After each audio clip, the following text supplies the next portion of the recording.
को हिलाकर रख दिया। ये कहानी प्रेम, विश्वासघात और अंधविश्वास के खतरनाक जाल में फंसे कुछ लोगों की है, जिसने एक निर्दोष व्यक्ति की जान ले ली। इस केस में प्रेमिका ने अपने प्रेमी के साथ मिलकर अपने पति को मौत के घाट उतार दिया और उसके शव को 15 टुकड़ों में काटकर एक ड्रम में भर दिया और उसके अंदर सीमेंट डाल दिया। मगर चलिए इस कहानी को शुरुआत से देखते हैं। 2016 में मेरठ निवासी सौरभ राजपूत की मुलाकात मुस्कान रस्तोगी से हुई। दोनों के बीच प्रेम हुआ और कुछ सालों बाद उन्होंने शादी कर ली। लेकिन यह शादी सौरभ के परिवार को पसंद नहीं आई, क्योंकि मुस्कान एक अलग जाति से थी। इसके बावजूद दोनों ने अपने रिश्ते को मजबूत बनाए रखा। सौरभ मर्चेंट नेवी में जॉब करते थे और लंदन में पोस्टेड थे।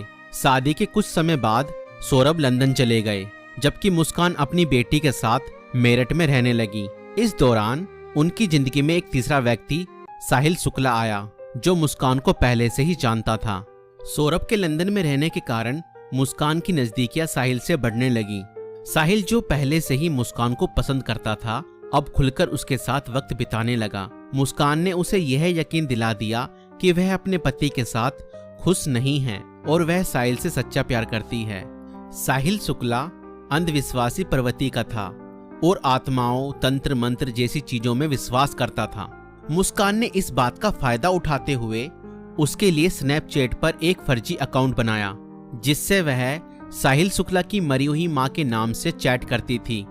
इस फर्जी अकाउंट से वह साहिल को यकीन दिलाने लगी कि उसकी मां की आत्मा मुस्कान को पसंद करती है और चाहती है कि वे दोनों साथ रहें। धीरे धीरे साहिल पूरी तरह से मुस्कान की बातों में फंस गया। मुस्कान ने उसे यह विश्वास दिलाया कि अगर वह उसके पति सौरभ को रास्ते से हटा दे तो वो दोनों एक साथ रह सकते हैं। साहिल अब पूरी तरह से मुस्कान के इशारों पर नाचने लगा था।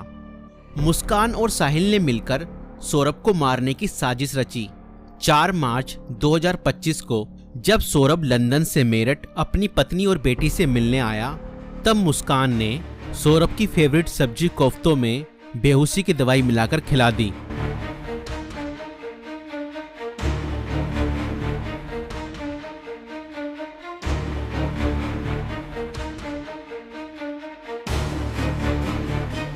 और जब सौरभ बेहोशी की हालत में बिस्तर पर पड़ा था, तब मुस्कान ने अपने दोस्त साहिल को बुला लिया और रसोई में जाकर वो बड़ा और धारदार चाकू ले आई, जो मुस्कान और साहिल ने पहले से ही प्लानिंग करके खरीदे हुए थे।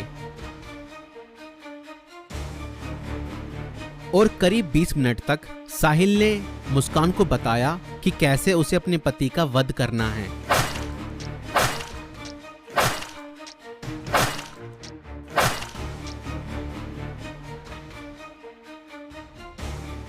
और फिर उसके बाद मुस्कान और साहिल ने सोते हुए सौरभ पर हमला किया और उसके हृदय पर 3 बार वार किए।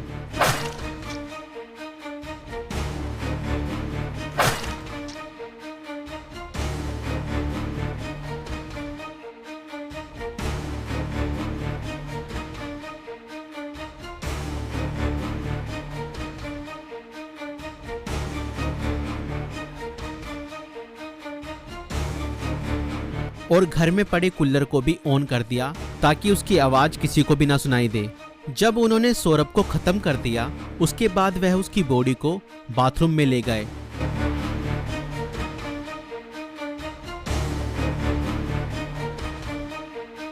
और उसके शरीर को 15 टुकड़ों में बांट दिया। सौरभ को खत्म करने के बाद उन्हें इस बात की चिंता हुई कि अगर सब बरामद हो गया तो पुलिस उन तक जरूर पहुंच जाएगी। इसलिए उन्होंने सबको ठिकाने लगाने की योजना बनाई और मुस्कान बाजार जाकर एक प्लास्टिक का ड्रम खरीद लाई। और मुस्कान और साहिल ने सौरभ के शव के टुकड़ों को उस प्लास्टिक ड्रम में डाल दिया और ऊपर से सीमेंट भी डाल दिया ताकि उसकी बॉडी की स्मेल बाहर ना जाए। और उसके बाद उन्होंने उस ड्रम को घर के एक कोने में रख दिया। इसके बाद मुस्कान और साहिल ने सौरभ के मोबाइल फोन से उसके सोशल मीडिया अकाउंट को एक्टिव रखा। उन्होंने सौरभ के अकाउंट से हिमाचल प्रदेश की शिमला की तस्वीरें और स्टोरीज पोस्ट की ताकि लोगों को लगे कि वह घूमने गया है। उन्होंने उसकी फैमिली और दोस्तों को यह यकीन दिलाने की कोशिश की कि सौरभ जिंदा है और बाहर यात्रा कर रहा है। इस दौरान मुस्कान और साहिल खुद भी शिमला घूमने चले गए ताकि अगर कोई लोकेशन ट्रैक करे तो किसी को शक ना हो, लेकिन किसी भी अपराधी की तरह वह भी ज्यादा समय तक बच नहीं पाए।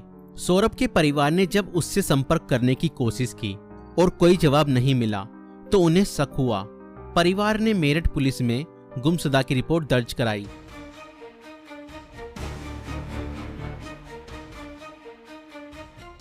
और इसी बीच मुस्कान ने अपने माता पिता को बताया कि शायद सौरभ का मर्डर हुआ है और उसके घर वालों ने ही उसका मर्डर किया है। मगर मुस्कान के पिता ने कहा, नहीं बेटा, किसी के भी घर वाले कितना ही नाराज हो जाएं तो भी ऐसा कदम अपने बेटे के लिए नहीं उठा सकते। बेटा, मुझे सच सच बताओ, सौरभ कहाँ है? मुझे सच्चाई बताओ, मैं किसी से कुछ नहीं कहूँगा। और तब मुस्कान ने अपने पिता को बताया कि उसने और साहिल ने मिलकर सौरभ को खत्म कर दिया है। और इतना सुनते ही मुस्कान के पिता ने पुलिस को सारी खबर बता दी।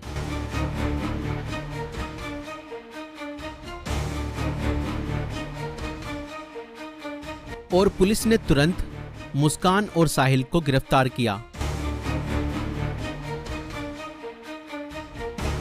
और उस प्लास्टिक ड्रम को भी बरामद किया जिसमें सौरभ के शव के टुकड़े थे।